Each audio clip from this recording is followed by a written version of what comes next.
वह ग्रंथ वह ग्रंथ जिसके अनुसार कौटिल्य ने भूगर्भ से प्राप्त धन से चंद्रगुप्त मौर्य के लिए सेना का निर्माण किया था। जैन ग्रंथ परिशिष्ट पर्वन के बौद्ध व जैन ग्रंथों में चंद्रगुप्त मौर्य को माना है क्षत्रिय। चंद्रगुप्त मौर्य का साम्राज्य फैला था भारत से बंगाल व कश्मीर से मैसूर तक। चंद्रगुप्त मौर्य की पत्नी हेलेना थी सेलुकस निकेटर की पुत्री। पाटलिपुत्र को यूनानी लेखक ने संबोधित किया है पालीब्रोथा नाम से। बंगाल पर चंद्रगुप्त मौर्य की विजय की जानकारी प्राप्त होती है महास्थान अभिलेख से। चंद्रगुप्त मौर्य की दक्षिण विजय का उल्लेख मिलता है तमिल ग्रंथ अहन्नानूर एवं मुरनानूर व अशोक के अभिलेखों से। महास्थान अभिलेख मिला है बांग्लादेश के बोगरा जिले से। सोहगौरा ताम्रपत्र गोरखपुर संबंधित है चंद्रगुप्त मौर्य से। वह अभिलेख जिससे चंद्रगुप्त मौर्य की सौराष्ट्र विजय का प्रमाण मिलता है रुद्रदामन का गिरनार अभिलेख से। सुदर्शन झील का निर्माण कराया था पुष्यगुप्त ने सौराष्ट्र का राज्यपाल। चंद्रगुप्त मौर्य ने अपनी जीवन का अंतिम समय व्यतीत किया था श्रवणबेलगोला कर्नाटक में। चंद्रगुप्त मौर्य ने जिस जैन मुनि के साथ श्रवणबेलगोला के लिए प्रस्थान किया था भद्रबाहु। चंद्रगुप्त मतानुयायी था जैन धर्म का। चंद्रगुप्त मौर्य ने सिंहासन का त्याग किया था अपने पुत्र बिंबिसार के पक्ष में। चंद्रगुप्त मौर्य ने जैन धर्म की जिस प्रक्रिया द्वारा शरीर त्यागा था संलेखना विधि द्वारा।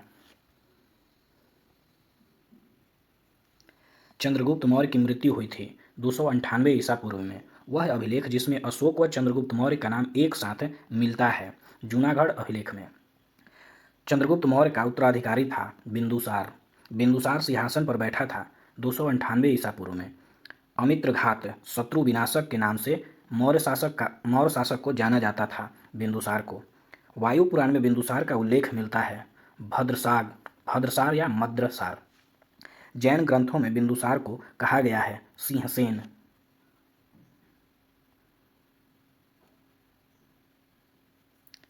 सीरिया के शासक एंटियोकस प्रथम ने डाइमेकस नामक राजदूत जिसे मौर्य शासक के दरबार में भेजा था बिंदुसार के।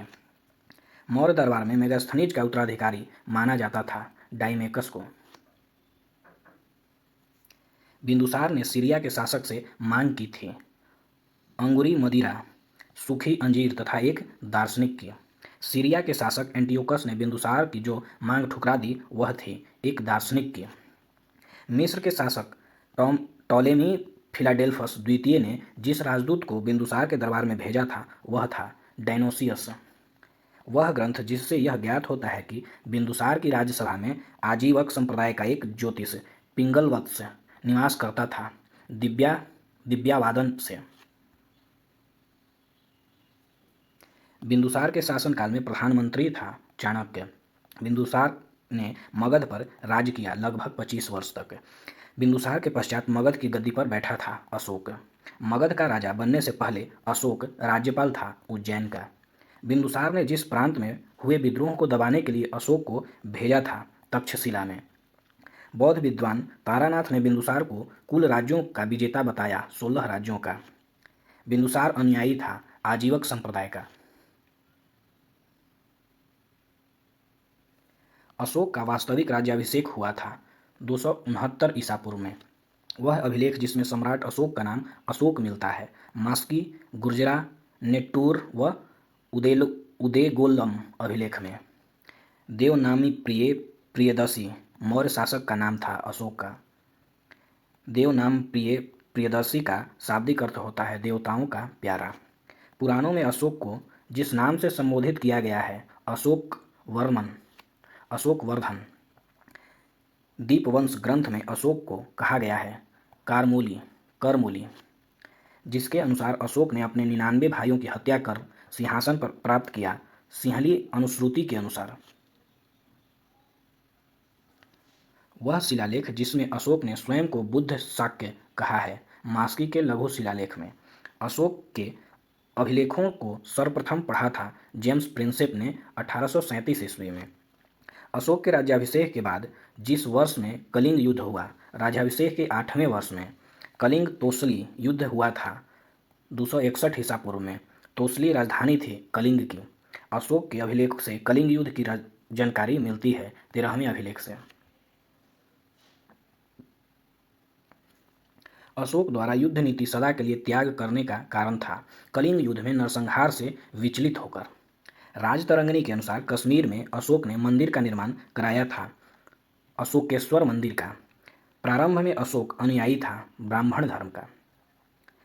राजतरंगिणी के अनुसार अशोक अनुयायी था शैव धर्म का। वह जिससे प्रभावित होकर अशोक ने बौद्ध धर्म अपनाया। सुमन पुत्र निग्रोध के व्यक्तित्व से अशोक ने बौद्ध धर्म की दीक्षा ली थी बौद्ध भिक्षु उपगुप्त से। अपने शासन के जिस वर्ष में अशोक ने बौद्ध धर्म को अपनाया था, शासन के चौथे वर्ष में अशोक के शासन का वह वर्ष जिसमें उसने सर्वप्रथम बोध गया की यात्रा की थी, 10वें वर्ष में। अशोक ने अपने शासन के जिस वर्ष में लुम्बिनी की यात्रा की थी, 20वें वर्ष में। अशोक की बौद्ध स्थलों की यात्रा का क्रम है बोधगया, कुशीनगर, लुम्बिनी, कपिलवस्तु, सारनाथ और श्रावस्ती। अशोक के धम्म की परिभाषा ली गई है राहुलो वादसुमन। अशोक के प्रयाग व कौशाम्बी स्तंभ लेखों में अशोक की पत्नी का उल्लेख है कारुवाकी का। अशोक की धम्म नीति का मूल सिद्धांत है स्वनियंत्रण। वह अभिलेख जिसमें विहार यात्रा का अशोक द्वारा धम्म यात्रा में परिवर्तन होना उल्लिखित है 8वें शिलालेख में। अभिलेखों में उल्लिखित अनुसंधान का अर्थ है प्रत्येक 5वें वर्ष रज्जु एवं युक्तों द्वारा राज्य भ्रमण व जनता को धर्मोपदेश देना। अशोक ने धर्म प्रचार के लिए श्रीलंका भेजा था महेंद्र व संघमित्रा को। यवन देश में अशोक द्वारा भेजा गया धर्म प्रचारक था महारक्षित। भारत में जिस शिलालेखों का प्रचलन सर्वप्रथम किया गया था अशोक के शिलालेख हैं। अशोक ने अभिलेख जारी किए थे राज्यादेश के रूप में। अशोक का कालसी शिलालेख स्थित है देहरादून उत्तराखंड में। अशोक का गिरनार शिलालेख स्थित है जूनागढ़ गुजरात में। जागौड़ शिलालेख स्थित है जंगम उड़ीसा में, गंजाम उड़ीसा। ब्रह्मगिरी शिलालेख स्थित है मैसूर कर्नाटक में। धौली शिलालेख स्थित है पुरी उड़ीसा में। शहबाजगढ़ी शिलालेख स्थित है पेशावर पाकिस्तान में। मानसेहरा शिलालेख स्थित है हजारा महाराष्ट्र में। एरुगुल्लेड़ शिलालेख स्थित है कुर्नूल आंध्र प्रदेश में। अशोक के अभी तक कुल दीर्घ स्तंभ लेख प्राप्त हुए हैं 7। अशोक के अभिलेख में खरोष्ठी लिपि का प्रयोग किया गया है शहबाजगढ़ी व मानसेहरा। अशोक का सर्वाधिक छोटा अभिलेख है रूमीदेई अभिलेख का विषय था आर्थिक। रामपुरवा स्तंभ लेख स्थित है बिहार में। अशोक का अभिलेख जो ग्रीक व अरमाइक भाषा में प्राप्त हुआ है कंधार अभिलेख कुना। अशोक का वह शिलालेख जिसमें अशोक ने सभी मनुष्यों को अपनी संतान की तरह उल्लिखित किया है पहले शिलालेख में। अशोक का वह अभिलेख जिसमें चिकित्सा एवं चोल, पांड्य व केरल पुत्र की चर्चा की गई है दूसरे शिलालेख में। मौर्यकालीन समाज एवं वर्ण व्यवस्था का उल्लेख जिस शिलालेख में मिलता है 5वें शिलालेख में मिलता है। अशोक का वह शिलालेख जिसमें सम्राट की धार्मिक यात्राओं का वर्णन मिलता है 8वें शिलालेख में। 11वें शिलालेख में व्यवस्था की गई है धम्म नीति की। स्त्री महामात्र की चर्चा अशोक के जिस शिलालेख में की गई है 12वें शिलालेख में। 13वें शिलालेख में वर्णन किया गया है कलिंग युद्ध का व आटविक जातियों का। अशोक के 14वें शिलालेख में अशोक द्वारा जोर दिया गया है जनता द्वारा धार्मिक जीवन व्यतीत करने पर। अशोक के समकालीन प्रांत दक्षिण पथ की राजधानी थी सुवर्णगिरी। अशोक के समय में प्राची मध्य प्रदेश की राजधानी थी पाटलिपुत्र। अशोक की मृत्यु हुई थी 232 ईसा पूर्व में लगभग। अशोक ने शासन किया लगभग 41 वर्षों तक। अशोक के अलावा वह मौर्य शासक जिसने देव नाम प्रिय की उपाधि धारण की दशरथ ने।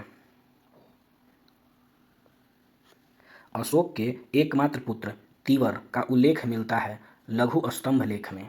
वह मौर्य शासक जिसने नागार्जुनी पहाड़ी पर आजीवक संप्रदाय के साधुओं के निवास के लिए 3 गुफाओं का निर्माण कराया था, दशरथ ने। मौर्य वंश का अंतिम शासक था बृहद्रथ। मौर्य वंश का अंत किया था पुष्यमित्र शुंग द्वारा। बृहद्रथ की हत्या हुई थी लगभग 185 ईसा पूर्व में पुष्यमित्र शुंग द्वारा।